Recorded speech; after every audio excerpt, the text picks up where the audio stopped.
The format for Unit 10 is very similar to the previous units you've worked on. It begins with F Blues Solo number 1 with bebop voicings. Next is F Blues Solo number 1 with thirds and sevenths. So it's the same right hand solo with thirds and sevenths in the accompaniment. On page 2 of that solo, you'll only be given chord symbols.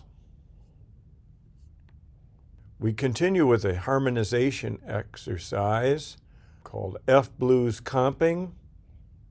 These are 4-note spread voicings. Here you're given the chord tones and you need to write in the notes. Remember to use enharmonic spelling to make it easier to read. Next is another harmonization exercise closely related to the previous one. This time you'll be adding a 5th note, so it will be thicker in texture. And we finish Unit 10 with another tumbao exercise. This is tumbao exercise number 2, in which your right hand gets more of a workout with the tumbao left hand pattern.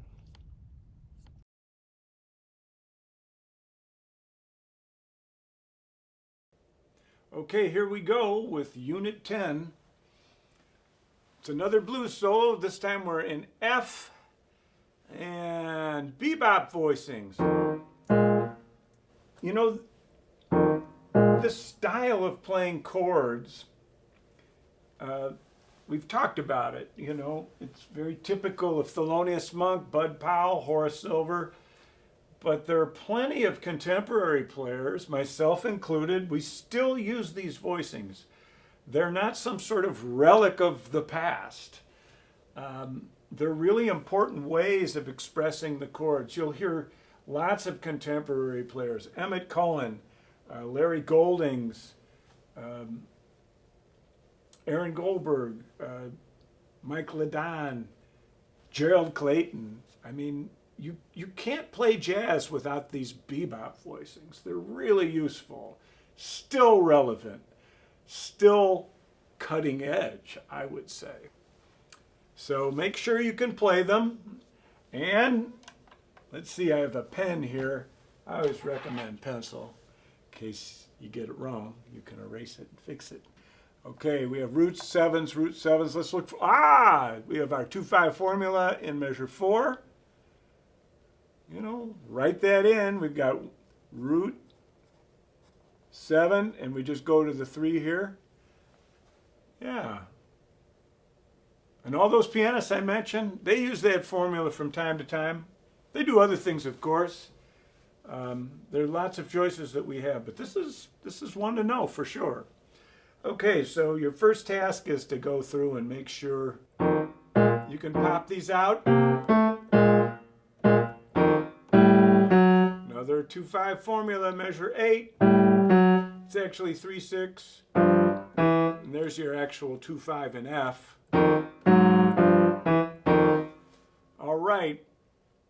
So kind of spacious in the left hand. So what we have to do is make sure that we are grooving so that we don't just arbitrarily play these chords. We have to play them with conviction. Well, let's work on the right hand for a moment and then get our groove happening. So the right hand, I think you could play from this position, 5-4-1 or 4-3-1, 3-2-1. Seems like I have a little buzz going on. I hope that's not terribly annoying.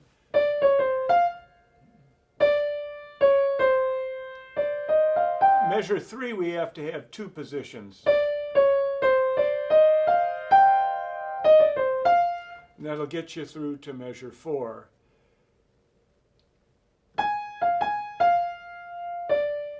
Here, I suppose we could play that in one position, measures 5 and 6.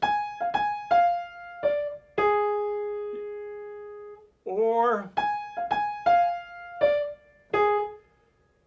more movement, but maybe more emphatic that way. You decide what's best.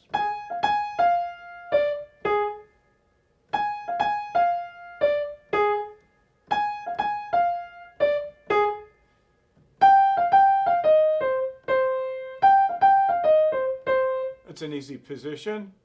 And what's going on here in measure 9?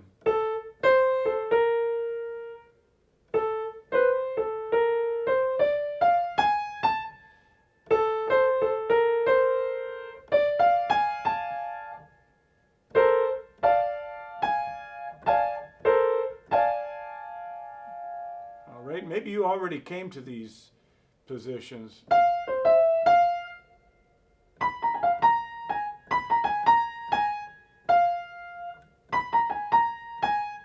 And then I'd shift here.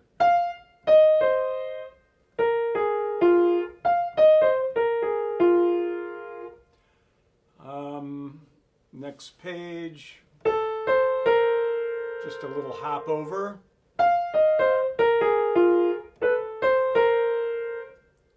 And then, if that gives you trouble, just play them all at once.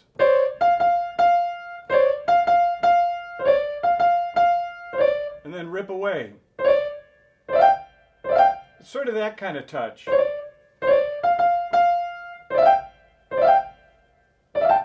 Sort of like twiddling your fingers, you know.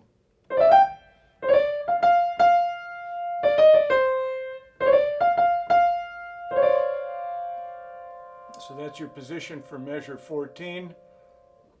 And then I switch to that. All right, now I'm going to move. We have some choices in 17. It could be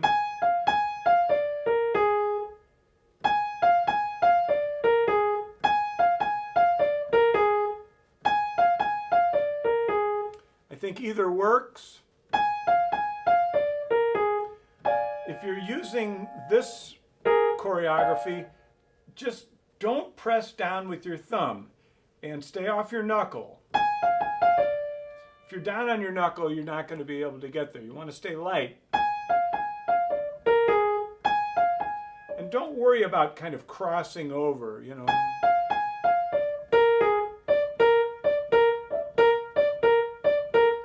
It's a good thing to practice. Notice I'm just kind of moving like this. You know, I'm hitting the D and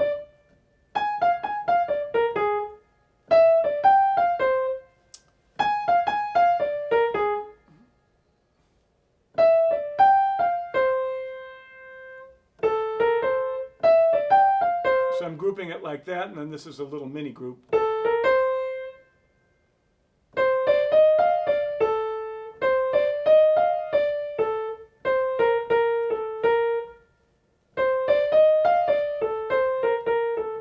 That would be pretty efficient right there. You could play it all pretty much from this position.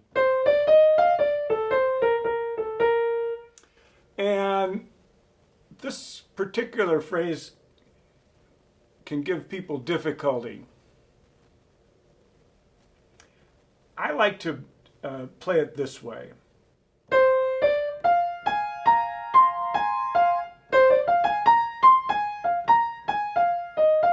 I think that really makes it happen. 1,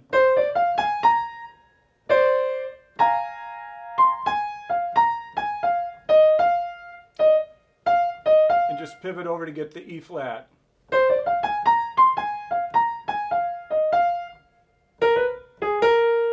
And I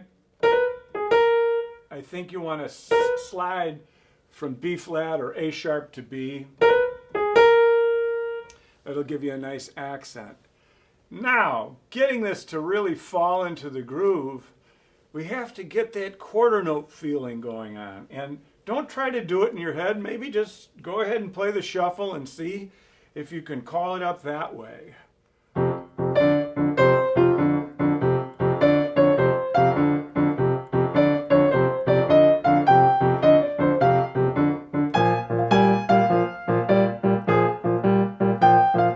Just play it all over F.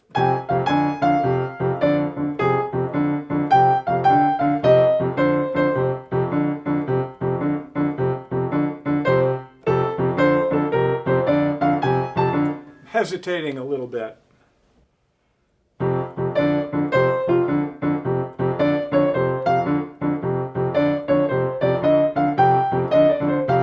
You should also think, you know, maybe at first we want to do more articulation, more forearm on the eighth notes.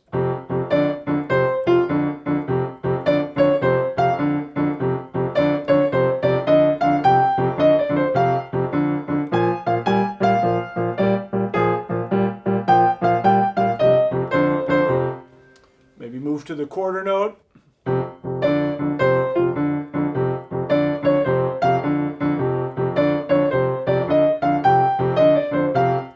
Now we're ready.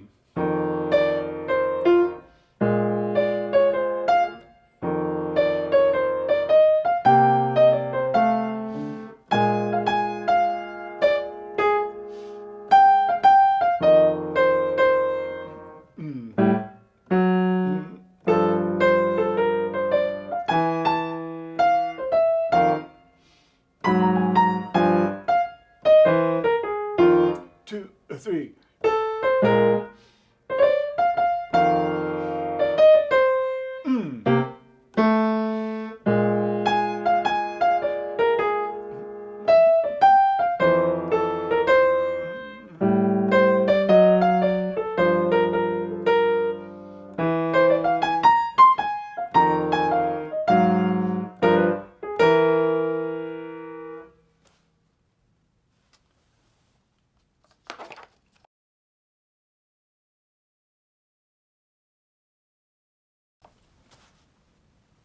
And now we're going to do it again. Different rhythms in the left hand, same solo, but thirds and sevenths. Go through and make sure that you understand what the chord tones are, because on page 2, all you get are chord symbols. I think you can put this one together on your own.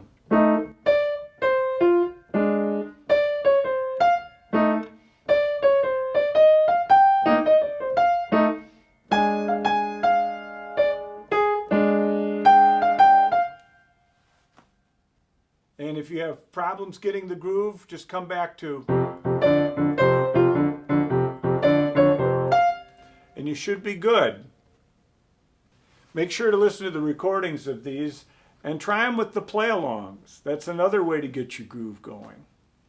And you know by now that having the groove, the dance of the music, the feeling of it, the feeling of movement that you want to convey to others, other musicians that you're playing with, dancers, people in the audience, that actually helps you play better. It eliminates hesitation. It promotes confidence, makes it fun.